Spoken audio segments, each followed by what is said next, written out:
मेरे प्यारे विद्यार्थियों, सुप्रभात। कैसे हैं आप सब? उम्मीद करता हूं कि अच्छे ही होंगे। मैं पिछले लेक्चर में आपको श्रीलंका की संतुलित भौगोलिक अध्ययन पर एक लेक्चर दिया हूं और यह उसका दूसरा भाग है। और इस दूसरे भाग में आज मैं फिर आगे का जो चीज़ है, आगे का जो बिंदु है, उस पर मैं चर्चा करूंगा। लेकिन उससे पहले कि मैं पहले लेक्चर में जो आपको बताया था उसका संक्षिप्त मैं थोड़ा सा चर्चा करूंगा कि पिछले लेक्चर में मैं आपको बताया था, श्रीलंका का परिचय दिया था, फिर आपको स्थिति एवं विस्तार के बारे में बताया था, फिर बताया था इसकी धरातलीय संरचना के बारे में, और फिर उसके बाद मैं आपको बताया था इसके अफवाह तंत्र के बारे में, जलवायु के बारे में चर्चा किया था और प्राकृतिक वनस्पति के बारे में चर्चा किया था। और आज जो मैं चर्चा करने जा रहा हूँ वह है श्रीलंका की कृषि, फिर श्रीलंका में सिंचाई के साधन, और फिर इसके बाद मैं चर्चा करूँगा श्रीलंका के खनिज पदार्थ, और अंतिम में चर्चा करूँगा इस भाग में उद्योग धंधे। तो आइए अब जानें यहाँ के कृषि के बारे में। तो कृषि यहाँ के लोगों का मुख्य व्यवसाय है। इसमें कुल श्रमिकों के 32.2% संलग्न हैं। यहाँ की प्रमुख फसलें चावल, चाय, कोको, सिनकोना, गर्म मसाले, रबड़ तथा नारियल हैं।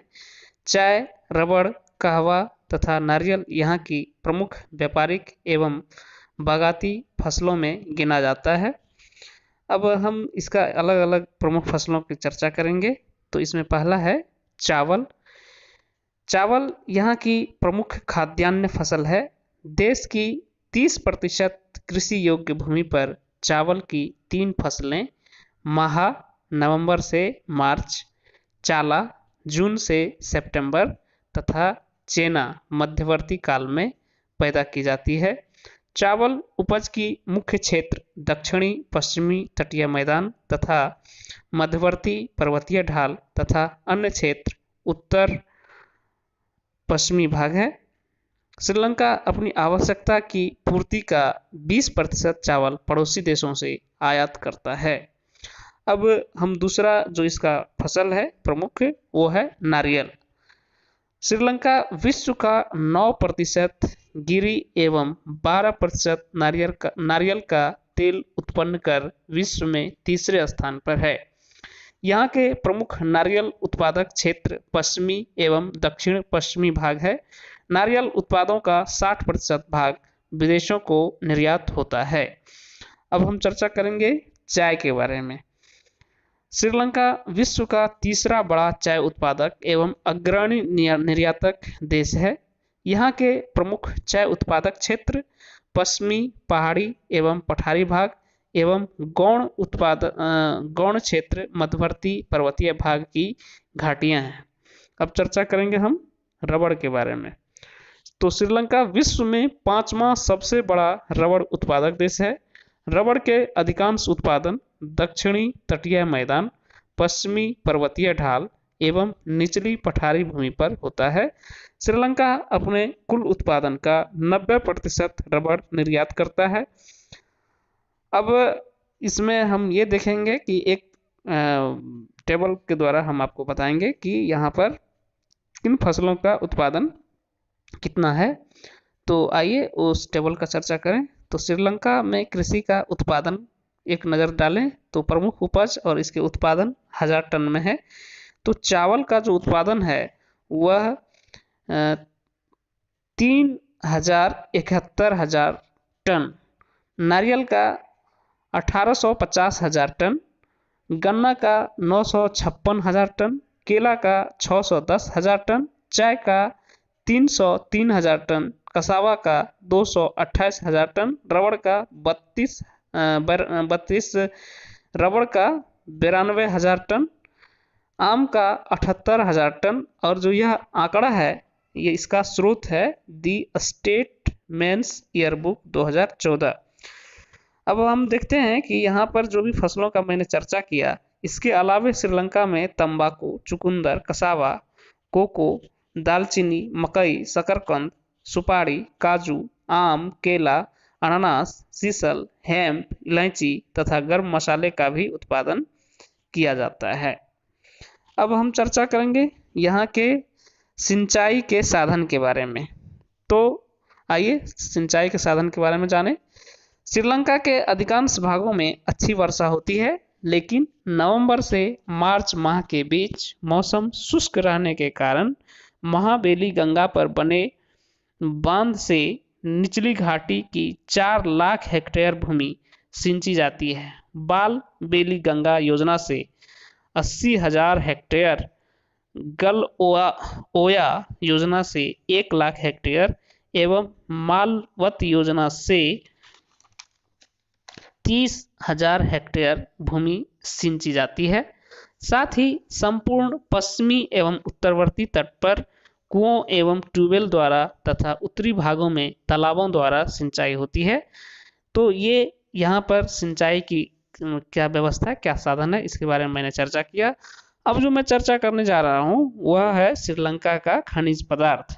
तो श्रीलंका का खनिज पदार्थ के बारे में आपने जब शुरुआत में मैं लेक्चर दिया था तो उसमें भी बताया था कि यह रत्नों का द्वीप भी कहलाता है, पूर्व का मोती भी कहलाता है। तो यहाँ पर जो है वह रत्नों का भंडार देखने को मिलता है। तो आइए अब चर्चा करें। बहुमूल्य खनिज पदार्थों की पर्याप्त उपलब्धता के कारण श्रीलंका को इस समय भी रत्न द्वीप तथा पूर्व का मोती के नाम से जाना जाता है। यहाँ के प्रमुख खनिज का विवरण इस प्रकार दिया जा सकता है। पहला है ग्रेफाइट।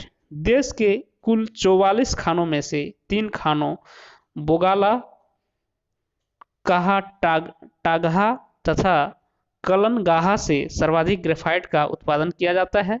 अधिकांश ग्रेफाइट का निर्यात ब्रिटेन एवं संयुक्त राज्य अमेरिका को होता है। अब दूसरा इसका जो महत्वपूर्ण खनिज है वह है लौह अयस्क। लौह अयस्क का भंडार नवीन भंडार इसका पश्चिमी एवं मध्य भाग में स्थित है। तीसरा है इल्मेनाइट। इल्मेनाइट उत्तर पूर्वी तट विशेषकर पुल्मोड़ाई तट की बालू मिट्टी से निकाला जाता है। चौथा है रत्न। अधिकांश रत्नों का उत्पादन रत्नपुर जिलों में होता है। नीलमणि, चंद्रमणि, रक्तमणि, पुखराज, नीलम, सेफायर, गार्नेट यहाँ के प्रमुख रत्न हैं। पांचवा जो है यहाँ का खनिज वह है चूने का पत्थर। जाफना तथा उत्तरी श्रीलंका का आधार चूने के पत्थर के जमाव वाला है। यहाँ का सीमेंट उद्योग इसे चूने के पत्थर पर निर्भर है। उपयुक्त खनिजों के अलावे जिस खनिज का मैंने चर्चा किया आपको पहले में, उस खनिज के अलावे श्रीलंका में अपेटाइट की प्राप्ति अनुराधापुरा जिले में एपावाला से, बाल क्ले की प्राप्ति कालूतरा जिले के देदियावाला क्षेत्र से तथा फेल्सपार का खनन मुख्यतः एलेहीरा, हापुतेल के कावा, कोसलंदा तथा नमल ओया खान क्षेत्रों से होता है। तो ये आपने अभी जाना यहाँ के खनिज के बारे में कि कौन सा खनिज कहाँ मिलता है और किन खनिजों की प्रधानता है, ये आपने जाना। अब जो मैं इस लेक्चर का अंतिम बिंदु चर्चा करने जा रहा हूँ वह है यहाँ का उद्योग धंधे। तो श्रीलंका के उद्योग को 2 वर्गों में बांटकर हम अध्ययन कर सकते हैं। पहला है पारंपरिक उद्योग। इसमें कुटीर उद्योग जैसे धान कूटना, रबड़ का सामान बनाना, नारियल का तेल निकालना, नारियल की गरी बनाना, साबुन बनाना, हाथी दांत की वस्तुएं बनाना, चटाई, टोकरियां तथा टोपी बनाना, सूत काटना इत्यादि प्रमुख हैं। दूसरा है आधुनिक उद्योग धंधे। तो सबसे विकसित उद्योग सीमेंट उद्योग। अन्य प्रमुख उद्योग में यदि देखें तो प्लाईवुड, चमड़े की वस्तुएं बनाने, कागज, चीनी मिट्टी के बर्तन, रबड़, कीटनाशक पदार्थ एवं नारियल से तेल निकालने के कारखाने कार्य कर रहे हैं। मछली पकड़ने का उद्योग भी यहाँ तेजी से पनप रहा है, क्योंकि श्रीलंका चारों ओर से समुद्र से घिरा हुआ है, इसलिए यहाँ पर मछली से संबंधित, मछली पकड़ने और मछली को संसाधित कर, प्रोसेस्ड कर, उससे जो है उद्योग को बहुत ही बढ़ावा मिल रहा है। तो आज के लेक्चर में आपने जाना, आज के क्लास में आपने जाना कि श्रीलंका की कृषि, और फिर आपने जाना यहाँ के सिंचाई के साधन के बारे में, फिर आपने जाना यहाँ के खनिज पदार्थ के बारे में, और अंतिम में जाना आपने उद्योग धंधे के बारे में। तो उम्मीद करता हूँ कि आप अच्छी तरीके से इसको समझ लिया होगा और इस पर आप अपनी पढ़ाई करेंगे बढ़िया से और इसको नोट्स तैयार करेंगे। तो आज के लिए इतना ही, और फिर मैं आऊँगा इसके अगले हिस्से में, जो तीसरा इसका भाग है वो, उसमें मैं फिर इसके बचे हुए जो भी भाग हैं उस पर मैं चर्चा करूँगा। और तीसरे हिस्से में जो मैं चर्चा करूँगा वो आपको आज मैं बता देता हूँ कि तीसरे हिस्से में मैं क्या चर्चा करने वाला हूँ। तो तीसरे हिस्से में जो मैं चर्चा करूँगा उसमें करूँगा इसका जनसंख्या का चर्चा करूँगा, प्रमुख नगर के बारे में चर्चा करूँगा, परिवहन के साधन के बारे में चर्चा करूँगा, फिर इसका प्राकृतिक प्रदेश के बारे में चर्चा करूँगा, और फिर अंत में जाकर के इसका विदेशी व्यापार के बारे में चर्चा करूँगा, और तब जाकर के यह पाठ पूरा हो जाएगा। और फिर तब मैं नए टॉपिक फिर लेकर के आऊँगा, तब फिर उस पर चर्चा करूँगा। तो आज के लिए इतना ही। Thank you.